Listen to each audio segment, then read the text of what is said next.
白宫一连释放2个友善信号，中方下的最后通牒奏效了，拜登都慌了，国人为何却敲响了警钟？自拜登担任美国新任总统以来，美国是如何与中国作对的，外界都有目共睹，想尽一切办法对中国进行打压，试图将中国打回历史。可该国却忘记了，无论是拉拢世界多国展开围追堵截，还是就台海问题做文章挑战中国红线，甚至是在其他领域炒作污蔑中国，中国都不再是100年前的那个中国。上个月，我外交部副部长谢锋在天津与访华的美国副国务卿谢尔曼进行会谈时，对美国下达了最后通牒，提出了2份清单，一份是中方关切的重点个案清单共10项，另一份是要求美方纠正其错误对华政策和言行的清单共16项。在此之后，白宫竟意外地一连对中国释放2个友善信号。对此，不少人表示，难不成是中方下达的最后通牒奏效了吗？据悉，美国副国家安全顾问安妮·纽伯格近日突然就网络攻击一事，企图将俄罗斯定义为主要策划者。今年7月份，美国曾联合北约与欧盟各国公开指责微软服务器遭到攻击的幕后黑手是中国。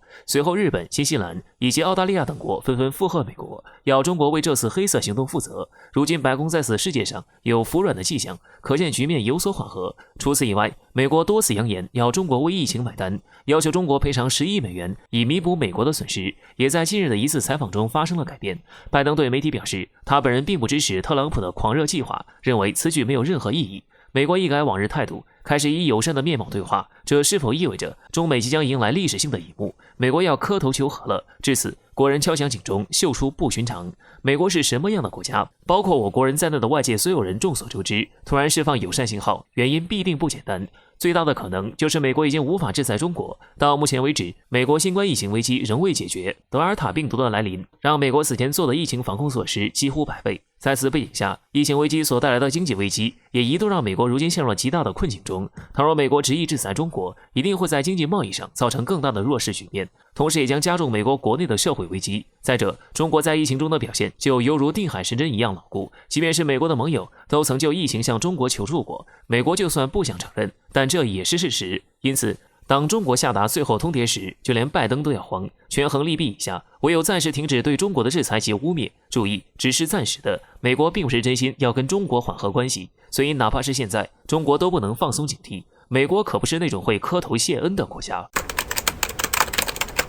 美国要派财政部长来华访问，拿刀上门求中国买国债，但合作前提中国早已明确说明。据《环球时报》援引美媒彭博社的消息称，在未来几个月内，美国财政部部长珍妮特·耶伦或许将首次作为财政部部长访问中国。如果该计划顺利进行，他将会见到中国最高经济官员，那届时这将是拜登政府官员访华的最高级别官员，同时还会是中美双方第一次面对面的经济对话。对于此次不确定的计划，有观点戏称，耶伦这是想拿刀上门要求中国买国债。在经过中美天津谈判之后，美国实际上是非常不服气的，认为中国在天津谈判中并没有做出让步，是因为美国对中国的压力还不够。所以在中美天津会谈结束后，可以很明显的看到，美国人现在正不断通过政治构陷以及军事施压等手段来对中国施加压力。其中，东南亚诸国就是美国政府重点关注的方向。从地缘政治角度出发，搅乱东南亚局势，再加上拜登面临的最大问题就是美国政府的债务问题。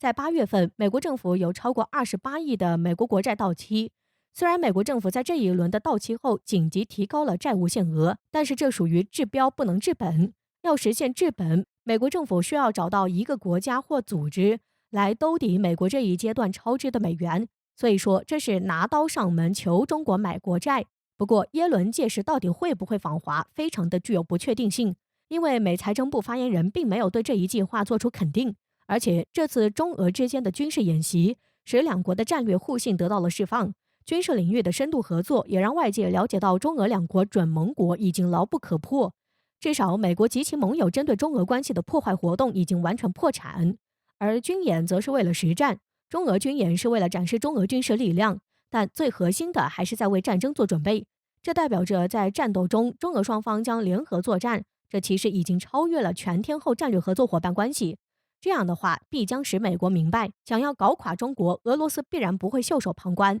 中国的这一系列动作，正如同著名的国际关系专家金灿荣所说的那样，能战方能止战。美国与中国合作的前提条件，中国很早就已经明确说明了。而在这个关键时刻，美国还假惺惺的想来，嘴上又不承认，还让媒体炒作。不过，这倒也从侧面说明了，从实力和地位的角度出发，这句话美国是听进去了。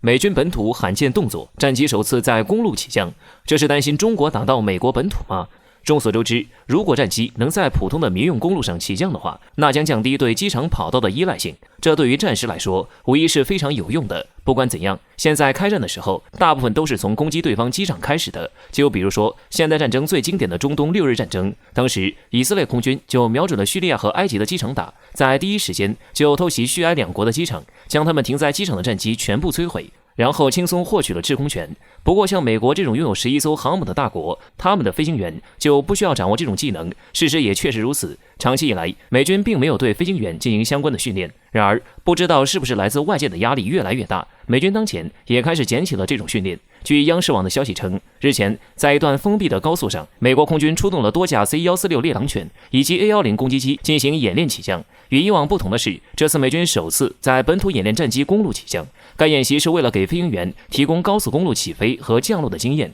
并使远程地勤人员能够对飞机进行武装和加油训练。这是美国空军敏捷作战部署理念的一部分。从美军的这一举动就能看出，几百年来美国逐渐累积的自信心现在开始慢慢丧失。要知道，美国本土在2次世界大战中都没有遭遇过攻击，因此以往美国人都认为自身有能力将战场设立在美国本土以外，所以一直以来美国的飞行员们也不需要这种战备训练。对于这一转变，有军事专家在接受央视的采访时认为，美国军队这样做是为了阻止与中俄间的大规模战斗行动会向美国本土展开，同时也有一点可能是为了在台湾进行公路起降而训练。首先看第一点的话，担心中国打到美国本土，所以美军才让飞行员驾驶战机首次在公路起降。虽然说这在美国本土确实是一个罕见动作，但是吧，这一说法就目前而言不太现实。这类训练是美军在美国本土进行的，主要是由于目前海外训练不方便，目前中东、欧洲以及西太的情况都比较紧张，所以直接在美国本土训练是最方便的。不过专家所说的第二点确实值得我们警惕。毫不夸张地说，中美是否会因为台海而爆发战争，是一件摆在所有人面前的问题。不动手，那么台海问题美国将无功而返，仅靠几艘航母来亚太转转，武力威慑就能让中国停步的时代早已过去。那动手的话，对岸并没有设立美军基地，这时候飞行员是否掌握公路降落，就是一件很现实的问题。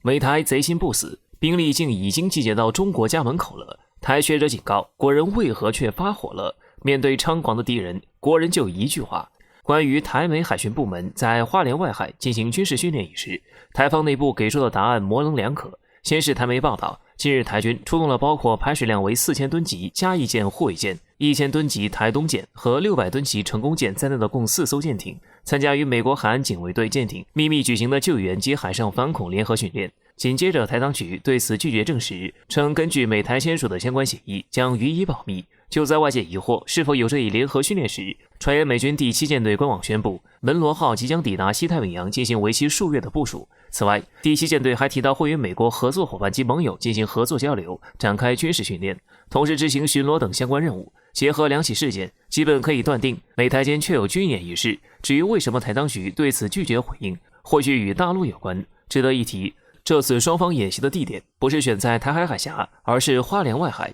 有军事专家对此分析，这一举动是怕激怒大陆。不过话说回来，就算如专家所说的那样，也依然无法掩盖美台兵力已经集结中国家门口的事实。这段时间，美国接连就台海问题做文章，干涉中国内政不说，甚至还对台当局出售武器装备。近日，由拜登政府批准的一项价值 7.5 亿美元的40道中型自行榴弹炮系统等相关武器装备的军售案，是拜登上任以来首次对台军售，足以说明该国仍然是贼心不死。对此，台学者赖月谦在相关节目中发出警告，倘若美国要打，那大陆一定会奉陪到底。与此同时，赖月谦还表示，中国无论是在经济层面、外交层面还是军事层面都做好了准备，中国不会主动开启第一枪，但也不会让步。这本是向着中国表明中国敢战的态度。结果就是因为赖月谦对美国的警告，我国人却发火了。别老说这些了，看着窝心，心里难受。我听了几十年，早烦了。警告太多，不如直接问打不打。随着事态的发展，越来越多的国人评论，扬言警告多了对美国根本没有作用，不如一句话直接干掉。中方不是第一次警告了，可结果呢？事情发展到现在，美国仍然就台海问题不断挑战中国的底线，丝毫没有将中方的警告放在眼里。尽管中国一直希望以和平友好的方式解决国与国间的矛盾，但一味的不反击，只会让敌人骑到自己头上。容忍也是有限度的。既然俄罗斯能够让美国至今都心惊胆战，为什么中国不可以学习一下战斗民族的强硬做法呢？美国如今狂妄成这样，中国必须要出这口恶气。因此，对于警告，现在的中国人更倾向于用实际行动让美国收敛，停止叫嚣。